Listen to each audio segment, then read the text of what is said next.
WLNS is here for you with 6 News at 11. The extreme cold and dangerous driving conditions are prompting many Michigan schools to cancel classes again, and it's our top story at 11. Thank you so much for joining us. I'm Siobhan Klepfer. Sherry Jones is off tonight. Many students and their parents spent the day at home today, inside and warm, and that's going to be the case once again tomorrow as the school closing list gets longer. The districts closed again tomorrow include Lansing, East Lansing, Jackson, Holt, Hazlet, Mason, Charlotte, Grand Ledge, Williamston, Waverly, Weberville, and Fowlerville, as well as Lansing Community College, Ingham and Jackson Intermediate School Districts, private schools, and daycares. You can find the full list of school closures at WLNS.com and scrolling at the bottom of your screen. The cold weather is also impacting the East Lansing Hanna Community Center, which is reducing its hours tomorrow.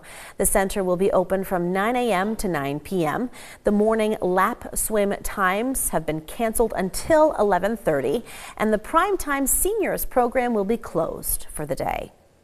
And whether it's the latest school closings or traffic conditions, head to our website, WLS.com, and you can get live updates for both of those things right there on your computer or on your phone. You'll find the closings on our homepage, and you can check on your commute at WLNS.com/traffic.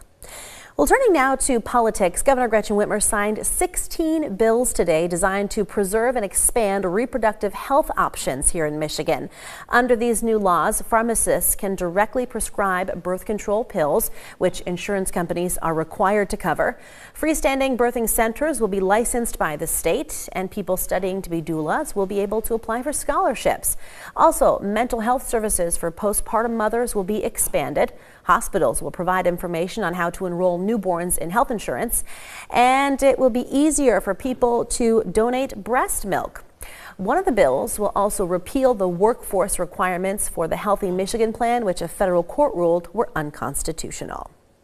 But Governor Whitmer did not sign every bill on her desk today. She vetoed more than a dozen bills, even though they were passed by a Democratic-controlled state legislature. 4 of those bills would have codified a practice in the Michigan Department of Corrections, allowing prisoners to apply for a state ID before being released. The governor says those bills would have contradicted other laws dealing with automatic voter registration.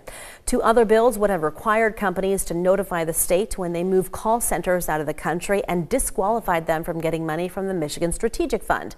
Governor Whitmer says those notifications are already required under state law.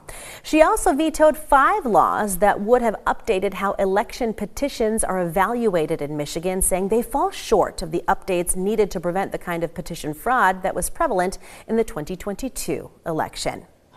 The state of Michigan is getting nearly $250 million from FEMA to cover costs related to the COVID-19 pandemic. That money is going to the Department of Health and Human Services, which provided emergency protective measures during the pandemic, like COVID-19 testing kits and vaccinations. MDHHS Director Elizabeth Hertel says the department was able to provide those vital services because of the support from the federal government. Well, speaking of the federal government, today was Donald Trump's first full day as president in his 2nd term. As Erica Brown reports, it culminated with another executive order dismantling federal programs focused on diversity.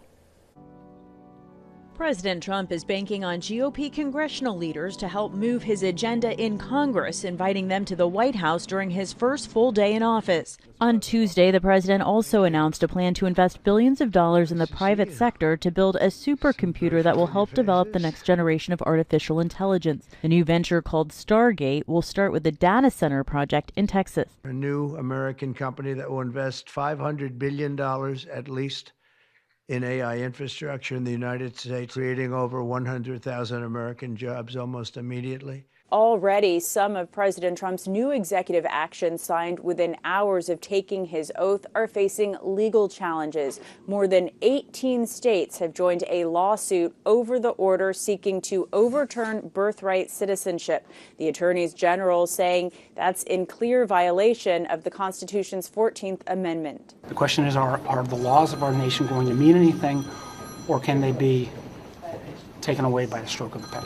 With a crackdown on illegal immigration a top priority for the new White House, Reverend Marianne Edgar Budde had this message during this morning's national prayer service attended by the First Family. I ask you to have mercy, Mr. President, on those in our communities whose children fear that their parents will be taken away.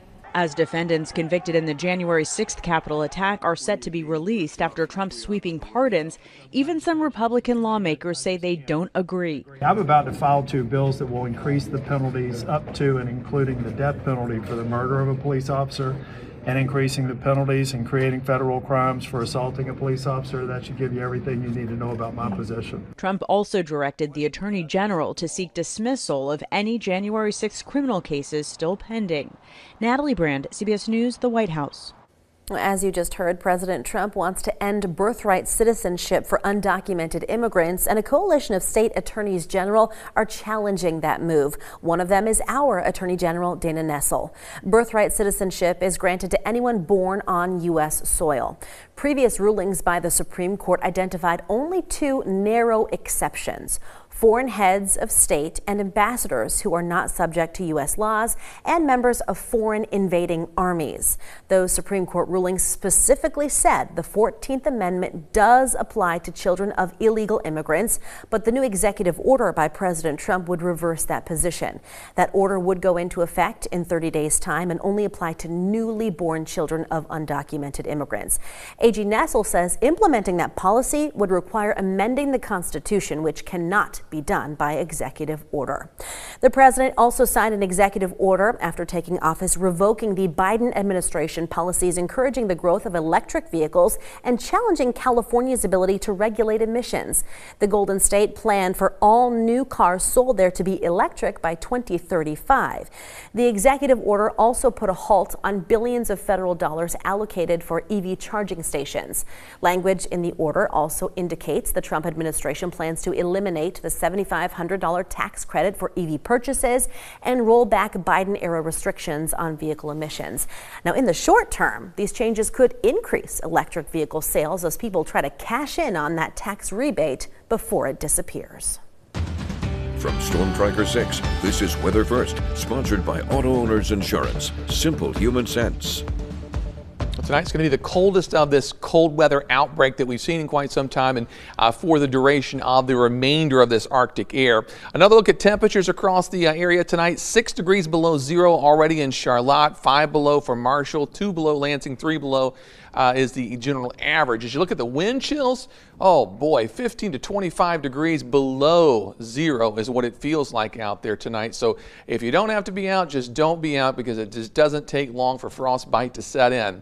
Precision cast wind chills are what it feels like. Average frostbite time through the early morning hours is around 15 minutes, with wind chills hovering near 20 degrees below zero. As we move through the afternoon hours, it does improve, but wind chills are still feeling like they're below zero. The real improvement will start to come in as we head into Thursday. Now the wind chills are back above the 0 degree mark, so there is some real improvement that you'll be able to feel. It's quiet and clear out there tonight. Just a few snow showers right along the lake shore and also to our north, to our west. That is our next storm system. It's not a major system for us, but it is going to produce a little snow tomorrow night and early Thursday. As far as accumulations are concerned, as this system rolls in, especially Wednesday night, early Thursday morning, we're probably looking at around 1 to maybe as much as 2 inches of snowfall. So yeah, there's a warm up on the way, but it's not going to be warm enough for it to be anything other than snowfall. So we look at precision cast through tomorrow morning. Notice a few snow showers to our west. Clouds will be on the increase once again. Then late tomorrow afternoon, there'll be a chance for a few of those snow showers to sneak inland.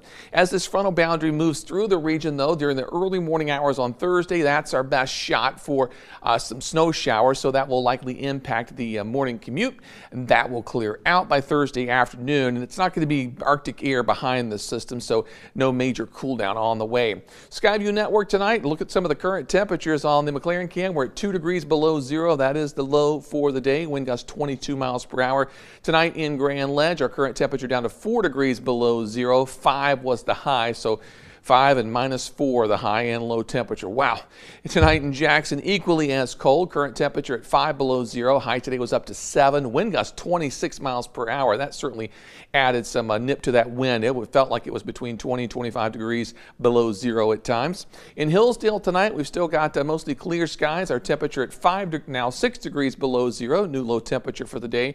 The high this afternoon was only up to 4. Tonight's forecast, on average 6 below, but many areas could easily dip a few degrees below that, maybe closer to 10 degrees below zero. Winds will get gusty at times, and that will drop those wind chills to 20 to 30 below tomorrow morning.